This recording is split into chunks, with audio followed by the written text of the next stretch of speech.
संकुल स्तरीय आचार्य कर्मशाला 14 शिशु विद्या मंदिर परिसर में संकुल स्तरीय आचार्य कर्मशाला अनुष्ठित हो जाइछि। विद्या मंदिर संपादक रमेश चंद्र नायकों पौरोहित्य रे आयोजित यह कार्यक्रम में अक्षय प्रसाद विश्वाल, डॉक्टर विचित्रानंद साई, इंफार वरिष्ठ लोकसंपर्क अधिकारी मानस रंजन बसंतिया, अभिषेक घोष प्रमुख अतिथि भाव जोग देइथिले। एही अवसर में जातीय शिक्षानीति आधार में शिक्षादान उपरे आलोचना करथिले। प्रधान आचार्य शारदा प्रसाद महंती समेत विद्या मंदिर गुरुजी गुरुमा माने कार्यक्रम परिचालना करथिले।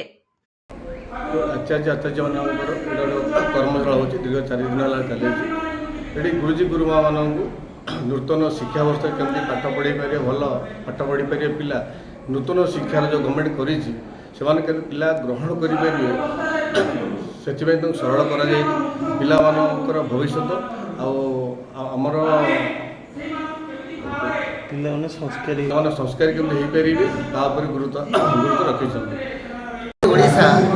विद्याभारती आनुकूल्य आम चौद्वार संकुल तरफ चौद्वार संकुलर 11 गोटी विद्यालय को नहीं सारा संकुलर आचार्य आचार्य मैंने 183 जन आचार्य आचार्य मैंने ट्रेनिंग नौते। ओडिशा सरकार ओडिशा जो अच्छी करिकुलम फ्रेमवर्क जो OCF